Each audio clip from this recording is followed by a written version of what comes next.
अस्सलाम वालेकुम। आर्मी में नई तकर्रियों का सिलसिला जारी है। नए चीफ ऑफ जनरल स्टाफ जो जनरल रियाज लग गए और उनकी जगह के ऊपर नए कमांडर सदर्न कमांड, उनका भी नाम सामने आ गया। कल नए आर्मी चीफ अपने ओहदे का हल संभालेंगे। तो पाकिस्तान की सियासी हिस्ट्री के एतबार से ये काफ़ी अहम मौका होता है कि एक आर्मी चीफ जा रहा होता है और नए आर्मी चीफ की तकर्री हो रही होती है। तो वो स्टेप जो है कल कंप्लीट हो जाएगा जब नए चीफ अपने ओहदे का हल्फ उठा लेंगे, या बैटन ऑफ कमांड जो है उनके हवाले फॉर्मली जनरल राहील जो है वो नए चीफ के हवाले कर देंगे। दूसरी बड़ी जो डेवलपमेंट है वो सियासी मैदान के हवाले से, वो पनामा केस के ऊपर परसों से दोबारा हेयरिंग शुरू होगी।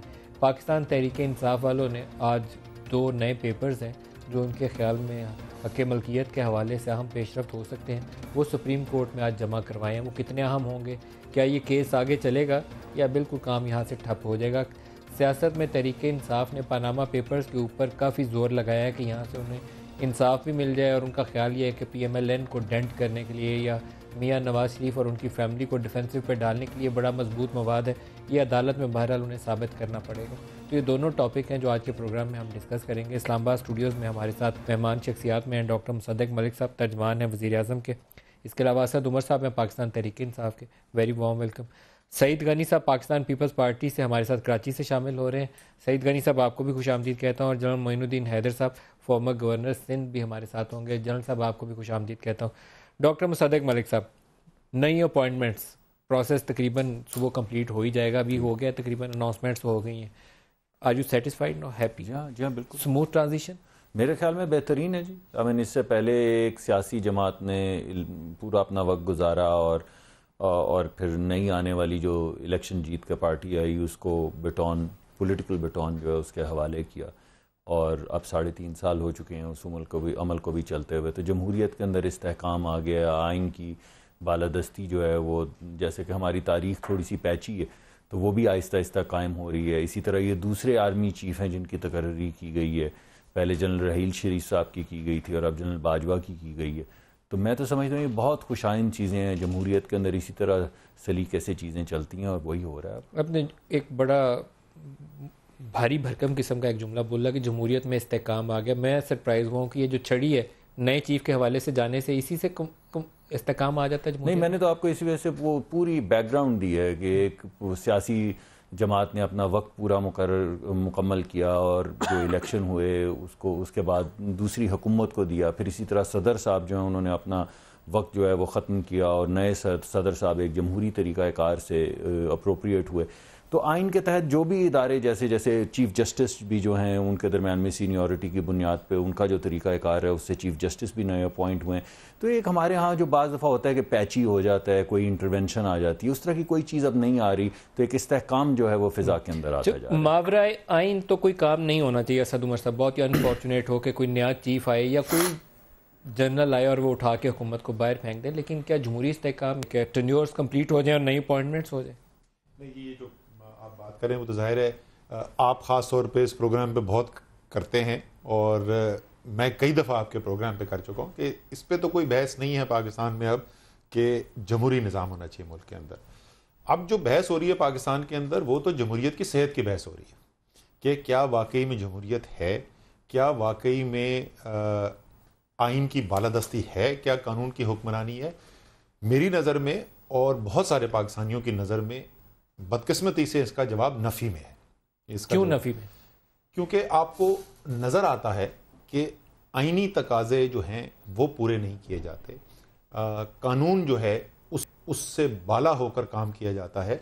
और पहले तो ये हमारी कोई मिसाल दें कि आइनी तकाजे नवाज शरीफ साहब ने पूरे ना किए और गैर कानूनी काम किया। मैं चले आपको एक चीज़ की अगर एग्जांपल जाते हैं, इस्लामाबाद में ये बनी हुई है मेट्रो बस, उस एक कानून कहता है कि एनवायरमेंटल प्रोटेक्शन एक्ट है पाकिस्तान में, आप कभी इस किस्म का नौयत का प्रोजेक्ट करना चाहते हैं, पहले आप बनाएंगे एक एनवायरमेंटल असेसमेंट रिपोर्ट, वो पब्लिकली डिस्प्ले की जाएगी, और बड़े प्रोजेक्ट के लिए वो 1 माह का पूरा होता है, कोई भी जाके वो उसको पढ़ सकता है। फिर पब्लिक हियरिंग कंडक्ट होती है, उस फीडबैक के बाद एनवायरमेंटल अप्रूवल लिया जाता है। ये कोई नहीं किया गया, सड़कें खोदनी शुरू कर दी और काम शुरू हो गया। मैं सिर्फ एक चीज़ की मिसाल दे रहा हूँ, लेकिन गवाही जो है इसके ऊपर वो अब किसी सियासी हरीफ की गवाही नहीं है।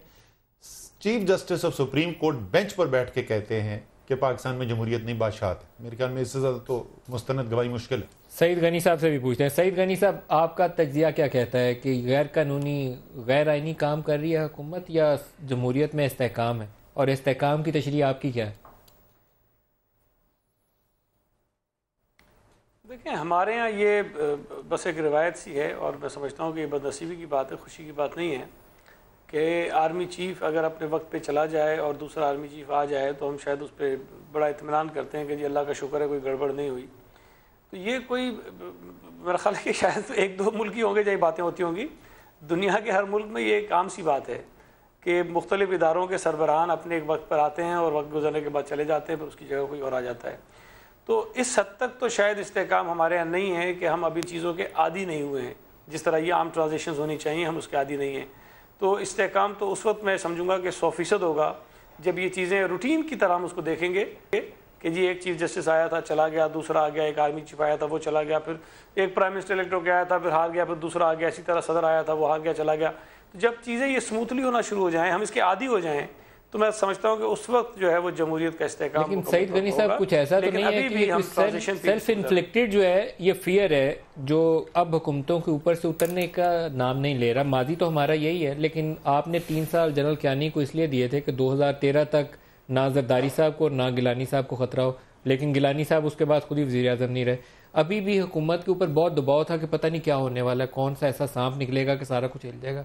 कुछ ऐसा हुआ नहीं, तो मुझे सम टाइम लगता है कि वो जो दिलों के अंदर खौफ है वो ज़्यादा है।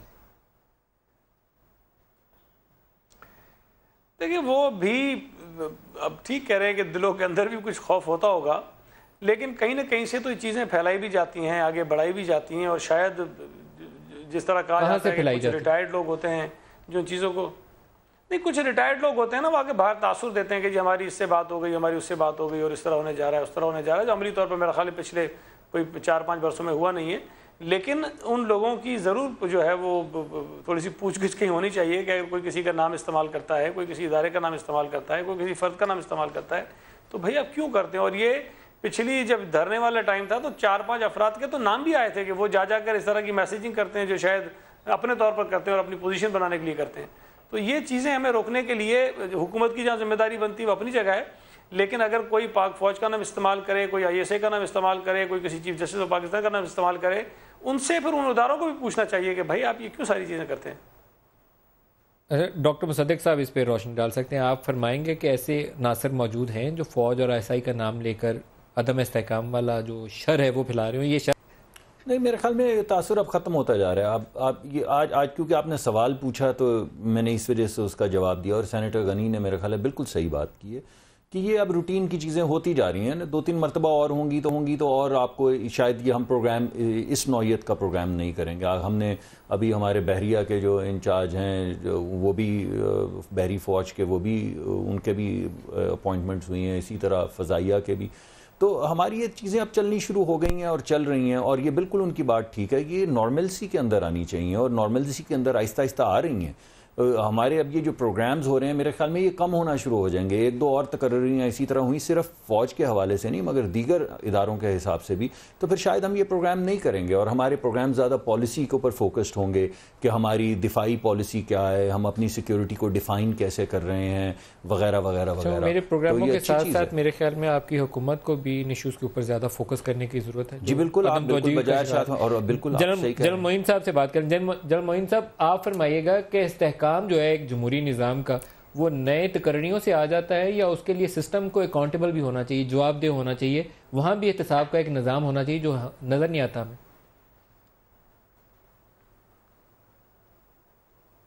जी हाँ, बिल्कुल अकाउंटेबिलिटी होनी चाहिए, ट्रांसपेरेंसी होनी चाहिए, मेरिट होना चाहिए, और जो जमहूरियत है जो जमहूरियत चलाई जाती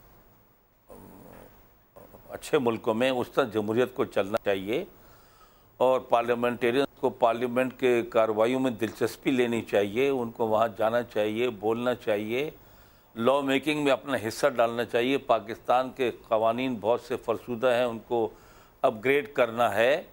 तो इस तरह के बहुत से मसले हैं, और आपको पता है कि ये इस मसले में या जिस तरह लोकल गवर्नमेंट के मसला बड़े अरसे तक चलता रहा, फिर सुप्रीम कोर्ट इंटरवीन किया, अपने फोर्स किया, उस पर बादल नाख्वास्ता इलेक्शंस कराए गए, फिर उस पर जो लॉ बनाया प्रोविंशियल गवर्नमेंट्स में, उसमें पता चलता है कि ये जो लोकल हुकूमतें कायम होंगी, इनके पास ना फाइनेंशियल पावर्स होंगी ना दूसरी पावर्स होंगी गवर्नेंस की अपने शहर के लिए।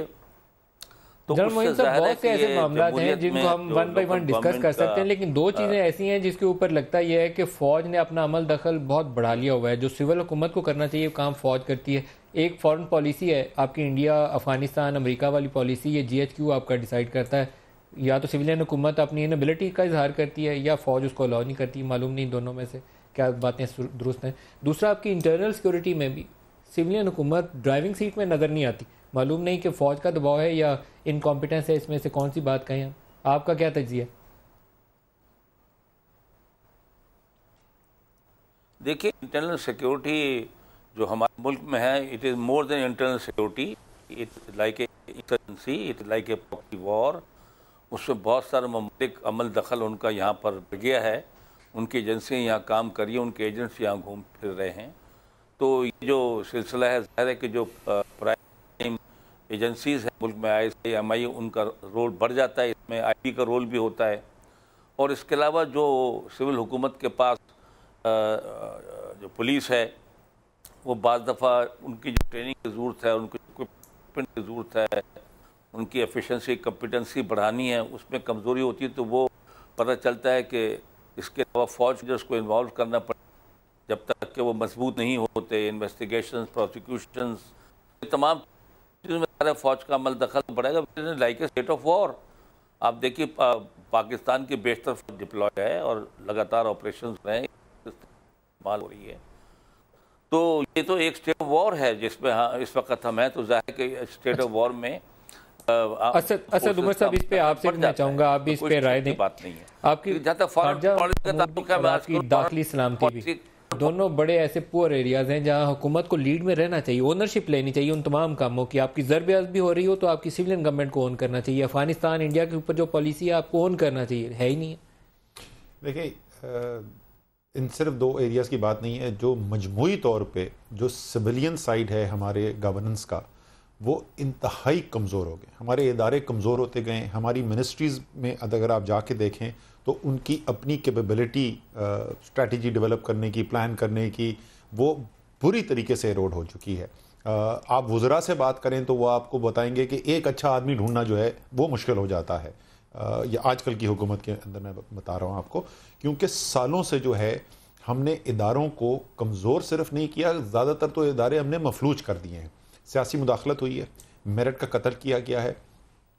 उस वजह से अब जब चाहती भी है सिविलियन हुकूमत के कहीं पे अपना जो राइट है उसको असर्ट किया जाए, तो उनके पास कैपेबिलिटी नहीं नज़र आती है। ये बहुत ही शदीद मसला पाकिस्तान में गवर्नेंस का हो गया है कि हमारी सिविलियन साइड के ऊपर ख़तरनाक हद तक इदारों में कमज़ोरी आ गई है, गवर्नेंस कैपेसिटी जो है कमज़ोर हो गई है। वरना देखें, बड़ा जिस तरह फैसले की वो स्पेस की बात करते हैं, मैं सिर्फ कंप्लीट कर दूं, मैं स्पेस की बात करते हैं ना। आर्मी चीफ की अपॉइंटमेंट से ज्यादा तो कोई ज्यादा अहम चीज नहीं हो सकती ना फौज के लिए। वजीर आजम का कुल इख्तियार है, वजीर आजम ने अपना इख्तियार इस्तेमाल किया, पिछली दफा भी किया, इस दफा भी किया। क्या हुआ? आर्मी से कोई रेजिस्टेंस नहीं। यहाँ इस्तेमाल करना वो चाहते थे, उन्होंने किया, किसी ने रोका नहीं। एग्जैक्टली, बाकी मामला में वो विल है। मैं यही कहने की कोशिश कर रहा था कि इससे ज्यादा तो अहम सेंसिटिव चीज नहीं हो सकती ना। अगर यहां पर सिविलियन वजीर आजम जो है वो अपना इख्तियार इस्तेमाल करता है और कर सकता है और करता है, तो फिर ये दूसरी चीजों में ये कहना कि क्योंकि फौज स्पेस नहीं देती और फौज इंकरेज कर रही है, मेरे ख्याल में वो एक जायज आर्ग्यूमेंट नहीं है। तो इनकॉम्पिटेंस है सिविल साइड पे। इनकॉम्पिटेंस उसका एक हिस्सा है, गलत तरजीहात उसका दूसरा हिस्सा है, कॉम्बिनेशन ऑफ फैक्टर्स है। अच्छा, एक मैं आपको सईद गनी साहब आपसे सवाल करता हूं, फिर जनरल मोइन साहब से भी इस पे चाहेंगे कि रोशनी डालें। मुझे याद पड़ता है कि वो टाइम स्क्वायर में अमेरिका में खतरा आया था कि कोई बम चलाने लगा, पाकिस्तान ओरिजिन का लड़का था फैसल शहजाद, तो उन्होंने धमकी लगाई थी कि हम पाकिस्तान में अगर ऐसा कोई वाकया हो गया तो 40-50 इनकी न्यूक्लियर साइट्स हैं, बाकी तमाम टारगेट सेट करेंगे। जनरल कियानी ने उसके ऊपर, मुझे वो ख़त देखने का मौका मिला था, एडमिरल मलन को एक ख़त लिखा था। हमारी सिविल हुकूमत को उसमें लीड रोल में रहना चाहिए था, जवाब नहीं आया था। अभी वही सूरत हाल हमें इंडिया से सामने करने पड़ रही है। वहाँ से डिफेंस मिनिस्टर, उनका इंटीरियर मिनिस्टर, मोदी खुद ऐसे ऐसे बयान देता है पाकिस्तान तोड़ने के, बलोचिस्तान का नाम लेके कि मुझे लोग खत लिख रहे हैं। हम जवाब देखने के लिए आर्मी चीफ का बयान देखते हैं, सिविलियन हुकूमत से जवाब नहीं आता। ये क्या तरीकाकार है? मैं इससे ज़्यादा मुतफिक नहीं हूँ। सईद गनी साहब। नहीं, आप मेरा ख्वाब मुतफिक नहीं है, तो आपके साथ साथ बहुत सारे लोग हैं, सियासी जमातें जो मुतफिक नहीं हैं। और ये आपको याद होगा जब कश्मीर में जुलाई में गालिबन पहली मरतबा जब भारत की तरफ से ये अटैक हुआ उन बेगुनाह कश्मीरियों के ऊपर, तब भी हुकूमत की तरफ से रद्द-ए-अमल बहुत ताख़ीर से जाकर आया था। जब सारी सियासी जमातों ने शोर किया, पार्लियामेंट में शोर हुआ, बहुत दुनिया भर ने इस पर आवाज़ें उठाई, उसके बाद जाकर हुकूमत की तरफ से सख्त मौक़िफ़ जो है वो आया। अदरवाइज़ बड़ा एक गुजारे वाला काम ये कर रहे थे। अब इसमें जो बात असद उमर साहब कर रहे थे कि हुकूमत को क्यों अपना किरदार अदा करना चाहिए और अगर फ़ौज उसमें मदाखलत करती है या करना चाहिए नहीं करना चाहिए, लेकिन मेरी तो गुजारिश ये है कि हमारी डेमोक्रेटिक गवर्नमेंट्स को, प्राइम मिनिस्टर को ये समझना चाहिए कि पार्लियामेंट जो है उनको ताकत फराहम करती है। अगर कोई प्राइम मिनिस्टर इस बात को नहीं समझता तो उसकी वजह से वो पूरा निज़ाम कमज़ोर होता है। ये मतलब कंट्रोवर्सीज रहती हैं, इश्यूज़ रहते हैं, हमारे यहाँ बदकिस्मती से ज़्यादा रहे, कहीं शायद और भी मुल्क होंगे कि पार्लियामेंट में या इलेक्टेड डेमोक्रेटिक गवर्नमेंट में या कुछ इदारों में, कहीं अदलिया के साथ, कहीं फ़ौज के साथ कुछ ना कोई क्राइसिस में कोई ऐसी सिचुएशन डेवलप हो जाती है कि मौक़िफ़ में जो है वो तज़ाद होता है। लेकिन जहाँ जहाँ पार्लियामेंट मजबूत रही है, जहाँ जहाँ सियासी जमातें किसी एक नुक्ते पर इकट्ठी हुई हैं, वहाँ पर बाकी इदारे अपने दायरे के अंदर रह के काम करते हैं। स्पेस देने की जो बात है वो मेरा ख्याल है कि गलती शायद हुकूमतों की तरफ से होती है या सियासी जमातों की तरफ से होती है, और उसमें जिम्मेदारी हुक्मरान जमात की होती है। वज़ीर आज़म साहब के लिए हम बार बार ये कहते रहे हैं कि उनको ये समझना चाहिए कि पार्लियामेंट उनको ताकत देती है, लेकिन वो पार्लियामेंट को कहीं एक तरफ रखते हैं, वो समझते नहीं है उसकी कोई अहमियत और हैसियत को, वो कहीं और से चीज़ें हैंडल करना चाहते हैं। जहाँ जहाँ आप पार्लियामेंट को पीछे फेंकोगे, उसकी अहमियत से आप इग्नोर करोगे उसको, ये मसाइल पैदा होंगे। अगर कहीं ऐसी चीज़ें हो रही हैं तो हमें खुल के बात करनी चाहिए। इदारे भी इस मुल्क के इदारे हैं, फौज भी इस मुल्क की है, जज भी इस मुल्क के हैं, हमें डायलॉग करना चाहिए बैठ के उनके साथ कि जनाब आपका जो ये मौक़िफ़ है हम समझते हैं कि इससे पाकिस्तान को फ़ायदा नहीं हो रहा है, नुकसान हो रहा है, ये हमारा जो मौक़िफ़ है हमें उस पर दलील देनी चाहिए कि हम गलत हैं। तो जब तक आप खुलकर बात नहीं करेंगे, इशारों कनाइयों में ये बातें होंगी, और अगर कहीं से वहाँ से सिग्नल आ गया हम पीछे हट जाएंगे, हम उनकी बात मान लेंगे, हम कहीं और के किसी के कान में जाके बात करेंगे, इससे मसाइल पैदा होते हैं।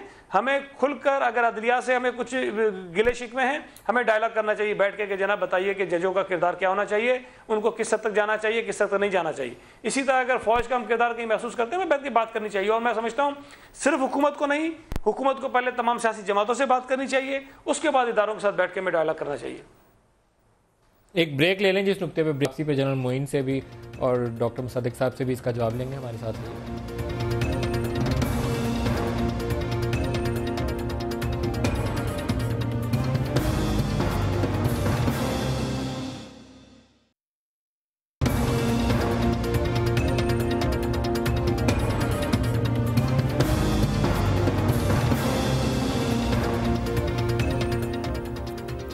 प्रोग्राम में दोबारा खुश आमदीद कहते हैं। डॉक्टर साहब पहले आप इसके ऊपर रिस्पॉन्ड कर लें कि वो इदारे जो पाकिस्तान के अंदर जिनको मैटर करना चाहिए, नैब को काम करना चाहिए।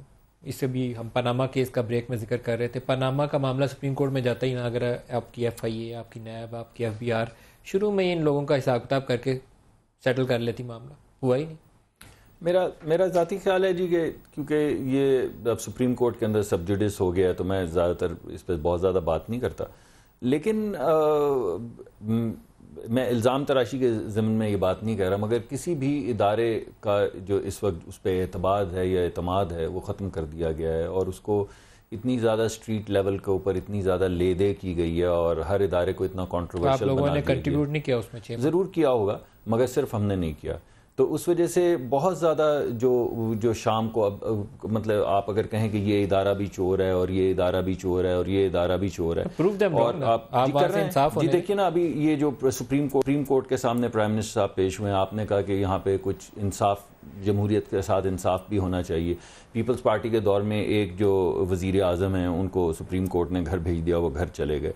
दूसरे वज़ीर आज़म जो हैं, मुकदमा जो है वो दायर हुआ है और उन्होंने तमाम चीज़ें जो हैं वो पेश कर दी हैं, और अगर आप साबित कर दें कानूनी तौर पे और एविडेंस के साथ कि कोई गलत काम है तो वो भी जाए, उन्होंने खुद कहा है कि मैं चला जाऊँगा। लेकिन अगर आप ना कर पाएँ तो फिर सुप्रीम कोर्ट को मिलाइन ना कीजिएगा। उसकी वजह यह है कि बहुत कम इदारे रह गए हैं जिनको मिलाइन नहीं किया गया अभी तक। तो ये बहुत इंपॉर्टेंट है कि किसी ना किसी जगह पे तो हम पैर ज़मीन पे लगाएं, चाहे वो इलेक्शन के रिजल्ट्स हों या सुप्रीम कोर्ट की जजमेंट हो या दीगर इदारे हों जो ज़ेली इदारे हैं, क्योंकि अगर हर एक को हम लोगों की आंखों के अंदर उनकी इज्जत जो है वो ख़त्म कर देंगे तो फिर इनसे लोग कहाँ जाएंगे, फिर कहीं नहीं जा पाएंगे। सबको चोर चोर कहेंगे तो लोग सबको चोर ही मारना शुरू कर देंगे। जी एग्जैक्टली। जनरल मोइन साहब से भी इस पे मैं राय ले, एक मिनट की इजाज़त देंगे सर, कता कलामी की माफ़ी चाहता हूं। देखें, आपने पहले पॉलिसी की बात की है और मैं दो उस पर बातें करना चाहूँगा। देखिए, बैरूनी पॉलिसी के नुक्ता नज़र से हम बिल्कुल ये नहीं कहते कि हम रिस्पॉन्सिबल नहीं हैं। पिछले साल जो हमारे हमसाया ममालिक के साथ जो हमने ताल्लुकात बेहतर करने की कोशिश की थी, जिसमें ईरान के सदर भी आए थे, अफ़गानिस्तान के सदर भी आए थे और बहुत ज़्यादा लेदे हुई पाकिस्तान के वज़ीर आज़म के आने के ऊपर भी, तो ये एक ख़ित्ते के अंदर अमन की पॉलिसी बढ़ाना जो है ये एक बड़ी वाज़ेह पॉलिसी है और इसके अंदर कोई इतनी ज़्यादा झगड़े वाली भी बात नहीं है। लेकिन जैसे कि अभी जनरल साहब कह रहे थे कि हमारी फ़िज़ा ऐसी है कि हमारे यहाँ दहशतगर्द तंजीमें काम कर रही हैं, हम हमसाया ममालिक से इंटरवेंशन हो रही हैं, तो हम 2 कदम आगे जाते हैं, फिर हमें 3 कदम पीछे हटना पड़ता है और ये बड़ी बदकिस्मती की बात है। जहाँ तक अंदरूनी हमारी पॉलिसी का ताल्लुक है, बहुत बड़ी अंदरूनी पॉलिसी लॉ एंड ऑर्डर के हवाले से, जिसको आप इंटीरियर कह रहे हैं, वो तो आप सूबों के पास है। तो ये सूबों को भी स्ट्रेंथन होना पड़ेगा और हम सारे इस वक्त रिप्रेजेंट कर रहे हैं, खैबर पख्तूनख्वा की हुकूमत यहाँ बैठी है, वफाकी हुकूमत यहाँ बैठी है, सिंध की हुकूमत यहाँ बैठी है, तो हम हर जो है वो अपने जो सूबे हैं उनकी भी ये बात डॉक्टर साहब, लेकिन ना आपका ज़रबे सूबे चलाते हैं, ना आपकी नैब, आप बजाय आपका सेंट्रलाइज्ड प्रोग्राम, मैं वो मान रहा हूँ, जो आप पूरे पाकिस्तान में इंटेलिजेंस बेस्ड ऑपरेशन कर रहे हैं, वो भी आपका सेंट्रलाइज्ड ऑपरेशन है। देखें, उसका डेटा तो मैं हर दफा पेश करता हूँ, आप कहते हैं डेटा मत पेश करें, मैंने इस वजह से आज पेश नहीं किया। जनरल मोइन साहब को भी गुफ्तगू में शामिल कर लें। जनरल मोइन साहब, ये मामला था आपका खारजा अमूर का जवाब अधूरा रह गया था, उसको भी कवर कर लीजिएगा। अदारों के ऊपर हम जब कहते हैं कि सिविलियन हुकूमत ओनरशिप ले, अभी सुप्रीम कोर्ट का असद साहब ने हवाला दिया, तो सुप्रीम कोर्ट ने खुद कहा कि आप हर मामले में तो फौज की तरफ देखते हैं, आपको सेंसस कराना है तो फौज चाहिए, बाकी दुनिया का कोई काम आ जाए तो हम एक हल्के में इलेक्शन होता है तो हम कहते हैं या फौज लगाओ, नहीं तो रिजल्ट कोई नहीं मानेगा। तो फिर आपकी सिविलियन ओनरशिप कैसे आती है?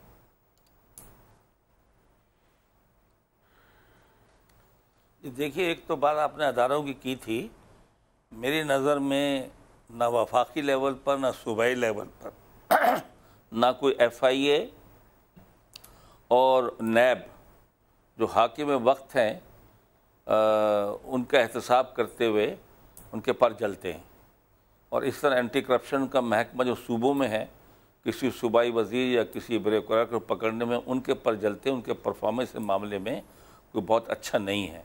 नैब को भी कुछ हद तक कंट्रोवर्शियल बनाया गया है। FIA ज़ाहिर है कि वो जो वहाँ लोग सर्व कर रहे हैं वो उनकी posting, transfer, promotions federal government के हाथ में, और यहाँ पर इस किस्म का निज़ाम अब तक मजबूत कायम ना हो सका कि हर एक का एहतसाब वो कर सकें।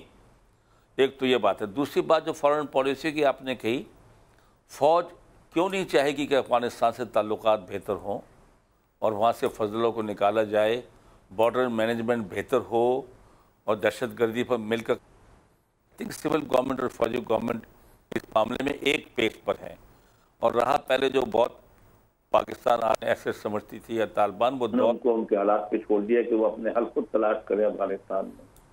हिंदुस्तान से परवेज मुशर्रफ जो कि एक फौजी हुक्मरान थे, उस जमाने में ये श्रीनगर, मुजफ्फराबाद बस सर्विस शुरू हुई, रेल शुरू हुई, ट्रक जाते हैं, अभी भी जा रहे हैं, इंस्पाइट ऑफ LOC डिस्टर्ब है। तो मतलब मेरे कहने के फौज इस मामले में कोई हाईजैक नहीं करती फॉरेन पॉलिसी कि हिंदुस्तान से ताल्लुकात बेहतर न बनाए जाएं या वर्किंग रिलेशनशिप ना कायम। जनरल साहब, लेकिन जितने आप इसको सादा लफ्जों में बयान कर रहे हैं उतनी सादा बात है नहीं है। नवाज शरीफ ने बस डिप्लोमेसी की थी, तो नवाज शरीफ को उस वक्त जनरल परवेज मुशर्रफ से किस किस्म का रद्दमल था वो मुझे भी मालूम है और आपको भी। लेकिन वही जनरल परवेज मुशर्रफ आगरा में उतर के हाथ मिलाने चले गए थे वाजपेयी से, उसके ऊपर किसी ने यह नहीं कहा कि इंडियन एजेंट हो गया, आज तो सबसर्विएंट हो गया पाकिस्तान इंडिया का, क्योंकि जनरल था, उसको वो रिएक्शन फेस नहीं करना पड़ा। अगर नवाज शरीफ ने किया होता तो हम कहते हैं सिक्योरिटी रिस्क है। कह रहा हूं कि वो दौर में और इस दौर में जो अब है काफी फर्क है। काफी हद तक बहुत से जो पुराने जो हमारे मफूज़े थे उनको तब्दील किया गया, नैरेटिव को तब्दील किया गया है। ग्राउंड मैं वैसे इस बात से आपसे मुतफिक नहीं हूँ। अभी भी नवाज शरीफ फैमिली के ऊपर ये इल्जाम आता था कि ये मोदी से दोस्ती इसलिए कर रहा है कि स्टील का कारोबार करना है इन्होंने लक्ष्मी मित्तल के साथ मिलकर। वो ये इल्जाम खत्म नहीं हुए, अभी आपको सोशल मीडिया सारा भरा मिल जाएगा। फौज तो नहीं कह रही है, ये तो अपोजिशन के पाकिस्तान की सियासी पार्टियां बोल रही हैं। और दूसरी बात यह है कि भाई अगर किसी को मुलाकात करनी है तो प्राइम मिनिस्टर हाउस बुलाया जाए, फॉरेन ऑफिस बुलाया जाए, वहां पर हो। अगर सिर्फ वो मामला घरों तक रहेगा तो जाहिर है किस किस्म के लोग बातें करना शुरू हो जाते हैं। जाती उम्रा जाएंगे तो तरीकाकार दुरुस्त नहीं है, इश्यूज है ना जी, इसीलिए तो मैं कह रहा हूँ। सईद गनी साहब आप इस पर रोशनी डालेंगे। आए थे जस्टिस ऑफ गुडविल आए थे, जिसको पाकिस्तान ने बहुत अच्छी तरीके से कबूल किया और गुड जेस्चर। लेकिन मतलब मेरे कहने का ये है कि जो सीरियस बातचीत होती है वो तो ज्यादा फॉर्म में होगी, प्राइम मिनिस्टर हाउस में होगी, प्राइम मिनिस्टर सेक्रेटरीट में होगी, वहीं पर कोई एजेंडा होगा, कोई बातचीत होगी, वहीं पर होगी ना। तो शादी की तकरीब में तो मैटर नहीं हो सकते जिसे बाकी लोग। ये इंडिया, अफगानिस्तान और अमेरिका के मामला, क्या ये मिलके हुकूमत और फौज, जिसको हम एक पेज कहते हैं, वो कोई ऐसा एक पेज लिख भी सकते हैं कि ये चीजें हमने डिस्कस करनी? मेरे ख्याल से बिल्कुल है। अपना आर्मी ने, सईद गनी साहब से भी पूछ लें। सईद गनी साहब, आर्मी एतराज नहीं करती, हिंदुस्तान ताल्लुकात बेहतर बिल्कुल एतराज नहीं करती। सईद गनी साहब आपको आवाज आ रही? जी जी मुझे आ रही आवाज, लेकिन जनरल साहब बोल रहे थे तो इसलिए मैं जरा खामोश था। जी जी जी जी सईद साहब। जी मलिक साहब आपने कुछ, जी आपने पूछा था, जनरल साहब ने जवाब दिया। यही सवाल आपसे था कि क्या इंडिया, अफगानिस्तान, अमेरिका वाली पॉलिसी ये एक दूसरे के ऊपर शक की नज़र से देखा जाता है? सिविलियंस को फौज देख रही होती है कि पता नहीं कुछ कंप्रोमाइज़ नहीं करने जा रहा, फौज कर रही होती है तो सिविलियन साइड चुप साधे बैठ जाती है कि ठीक है इनकी डोमेन है, इन्होंने करना है। तो ये क्या तरीकाकार हो कि दोनों मिल के आगे चलें? देखिए जिस तरह मलिक साहब मैंने पहले कहा ना कि ये जो बातें आपने बताई ये शायद किसी हद तक दुरुस्त भी हैं कि मौक़िफ़ ज़रा मुख्तलिफ होता है। हम कुछ चीज़ों को मुख्तलिफ जाविये से देखते हैं, कुछ और इदारे, फ़ौज या अभी अदलिया को भी आप शामिल कर लें, वो चीज़ों को मुख्तलिफ जावियों से भी देखते हैं। लेकिन ये चीज़ें उस वक्त चलती रहेंगी जब तक हम खुलकर बातचीत नहीं करेंगे इसके ऊपर। देखिए हो सकता है कि नवाज शरीफ साहब के ऊपर हम 10 इल्ज़ाम लगा दें, बहुत बुराइयाँ निकाल दें, लेकिन कम अज़ कम मैं ये तो नहीं कह सकता कि वो भारतीय एजेंट हैं, मैं ये नहीं कह सकता हूँ कि जी वो इस मुल्क के दुश्मन हैं। इसी तरह पाक फ़ौज भी जो सोचती होगी या जो उनका मौक़िफ़ होता होगा उस पर मैं ये नहीं कह सकता हूँ कि ये पाकिस्तान के ख़िलाफ़ कोई सोच रहे होंगे या ये खुदा न खास्ता किसी और मुल्क के एजेंट बन के इस मुल्क में करेंगे, ये तो नहीं है ना। दोनों की हुब्बुल वतनी पर किसी को भी ना शक होना चाहिए और ना मेरा ख्याल है कि है, लेकिन सोचने का और देखने का जाविया मुख्तलिफ है। अब उसको हम एक पेज पे ला कैसे सकते हैं और वो इख्तलाफ ख़त्म कैसे हो सकता है? वो जब तक हम एक दूसरे के साथ बात नहीं करेंगे, खुलकर नहीं करेंगे। बातचीत तो शायद होती रहती है, मेरा ख्याल है कि हमारी हुकूमत थी तब भी होती थी, मौजूदा हुकूमत है तब भी हो रही है, कोई और हुकूमत आएगी तब भी होगी, लेकिन इस पर खुलकर डायलॉग होना चाहिए और एक दूसरे के मौक़िफ़ को समझने की कोशिश करनी चाहिए। और अगर ये महसूस किया जाए कि जो हमारे आर्मी के इदारे हैं या कुछ और इदारे हैं वो समझते हैं जो उनका मौक़िफ़ है उसके अंदर वज़न है, तो हुकूमत को उसके पीछे खड़ा होना चाहिए। लेकिन अगर हुकूमत जिसके पास ये इख्तियार है कि वो ये तय करे कि रियासत की पॉलिसी क्या होगी और वो रियासती पॉलिसी इस मुल्क के हक़ में ज़्यादा बेहतर है, इस मुल्क को ज़्यादा आगे ले जा सकती है, तो फिर इदारों को वो जो आइनी और कानूनी जिम्मेदारी है कि मुंतखब नुमाइंदों की बातों को तस्लीम करें, वो माने, उनको उसके पीछे खड़ा हो जाना चाहिए। दुरुस्त। असद उमर साहब आपसे भी ये मैं इसका जवाब ले लूँ। नवीन जिंदल से एक मुलाकात थी नवाज शरीफ साहब की, उसके बाद बहुत शोर मचाया था कि ये तो स्टील का कारोबार करेंगे, इनका तो चक्कर ही और है। करजई से भी उन्होंने बात की तो ख्याल ये था कि इन्होंने कोई लक्ष्मी मित्तल ने वहाँ फैक्ट्री लगानी है इसलिए बातचीत हो रही है।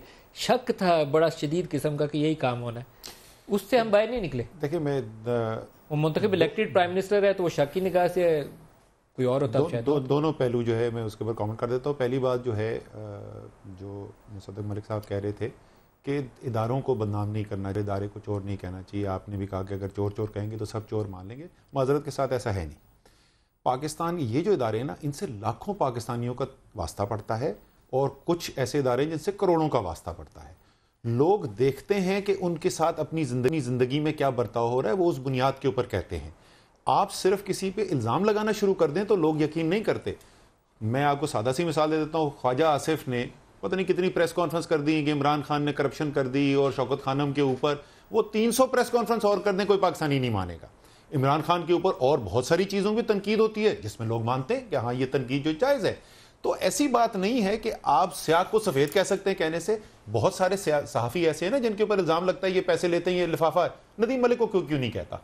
लोग फर्क करते हैं, लोग तमीज़ करते हैं अच्छे और बुरे में। हो सकता है कभी उनकी जजमेंट गलत हो जाए, लेकिन ऐसा नहीं है कि लोग आंख बंद करके जो है जो किसी ने कह दिया उस पर यकीन कर लेते हैं। लेकिन सिविल मिलिट्री में वो जो डिवाइड है वो बड़ी स्ट्रांगली एग्जिस्ट करती है। मैं भी इधर ही आ रहा हूँ, माजी में भी थी और अभी भी है। मैं अभी इधर ही आ रहा हूँ। देखें, पहली बात तो मुझे ये नहीं पता कि फौजी क्या समझते हैं। मेरी पिछले 4.5 साल के अंदर 2 सर्विंग जनरल्स के साथ एक मीटिंग हुई है। एक डिनर था जहां पे कोई 100 लोग थे, और एक जो है वो 2 कौन कौन से? एक जनरल आसिम बाजवा थे, बाबर सत्तार साहब ने अपने घर पे डिनर पे बुलाया हुआ था, मुझे वहां पे मिले थे, अपने डीजी ISPR जो हैं, और एक ही दफा मुलाकात हुई थी। और एक जो है GOC सवात थे, मुराद सईद ने मुझे कहा यार वो आपसे मिलना चाहते हैं। वो कौन थे? इंडस्ट्री, मुझे नाम नहीं उनका पता। तो वो इंडस्ट्रियल डेवलपमेंट आपने बताया नहीं, वो भी तो आप मिले थे जनरल पाशा साहब। पाशा साहब के साथ सर मैं पिछले 4.5 साल में नहीं मिला। मैं पाशा साहब से मिला था 5.5 साल पहले मिला था, जिस वक्त मेरा सियासत से कोई ताल्लुक नहीं था, ये डॉक्टर साहब को बहुत पसंद नहीं। डॉक्टर साहब तो बहुत संजीदा इंसान है। इनकी पार्टी के अक्सर लोगों को इस किस्म की बहुत बातें बहुत पसंद आती हैं।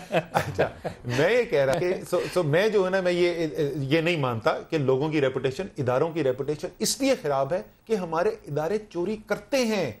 शहबाज शरीफ साहब अगर खड़े होकर कहते थे कि 500 अरब रुपए की टैक्स की चोरी हो रही है, उसकी कोई वजह थी। शौकत तरीन कहते थे, इसलिए लोग समझते हैं FBR करप्ट है। सिर्फ इस किसी के कह देने से नहीं हो जाता। दूसरी बात, जो इदारों के आप डिफरेंस की बात करें, जैसे मैं कहता मुझे तो नहीं पता फौज वाले क्या कहते हैं, मैं तो आपको अपना रिएक्शन बता सकता हूं ना। पीपल्स पार्टी जो है, इन पे कम तनकीद हुई है। एक जमाने में सिक्योरिटी रिस्क कहते थे, क्या क्या नहीं कहा गया, सिखों की लिस्टें, उससे पहले अल जुल्फिकार के ऊपर इल्जाम। ज़रदारी साहब की हुकूमत इंतहाई गैर मकबूल हुकूमत थी, कितनी तनकीद होती थी। किसने कहा कि वो कॉम्प्रोमाइज हो गए इंडिया की पॉलिसी के ऊपर? नहीं कहा ना, क्योंकि नजर नहीं आता था। लोग रिएक्ट किस पे? अभी आपको लगता है, मैं आपको बता रहा हूं, लोग रिएक्ट किस पे कर रहे हैं? अभी आपको लगता है कि मियां साहब कंप्रोमाइज? सर सुन लेना मेरी बात, मैं बता रहा हूं आपको। सीरियस एलिगेशन है जो, अगर आप इसमें एलिगेशन की क्या बात है? मैं तो आपको बता रहा हूं जो मुझे नजर आ रहा है। मुझे ये नजर आ रहा है कि एक हिंदुस्तान के अंदर हुकूमत है जो एलानिया ये कह चुकी है, एलानिया, छुप के नहीं, एलानिया कह चुकी है, हम पाकिस्तान के अंदर दहशतगर्दी कराएंगे, पाकिस्तान को तकसीम कराएंगे। आपको पता है मैं किसकी बात कर रहा हूं? अजीत डोवाल की बात कर रहा हूं, कौमी सलामती के मुशीर हैं। उनके डिफेंस मिनिस्टर भी यही कह रहे हैं। उनके डिफेंस मिनिस्टर ये कह चुके हैं, नरेंद्र मोदी बार बार ये कहते हैं। अभी हमारे एक साबिक सफीर हैं जो सेक्रेटरी खारजा भी थे, वो इंडिया गए हुए थे और दूसरे लोगों के साथ, वो अजीत डोवाल वाला के साथ मीटिंग करके आए। वो उनसे सुने वो क्या अहवाल सुनाते हैं। उन्होंने कोई 8 या 9 दफा कहा, there will be a price to pay and there will be consequences. ये वो मुल्क है, इस वक्त मेरे शहर, मुल्क के शहरी जो हैं वो उनको टारगेट करके शहीद किया जा रहा है, बसों पे हमले किए जा रहे हैं, एम्बुलेंस को अटैक किया जा रहा है, मेरे फौजी शहीद हो रहे हैं, जख्मी हो रहे हैं।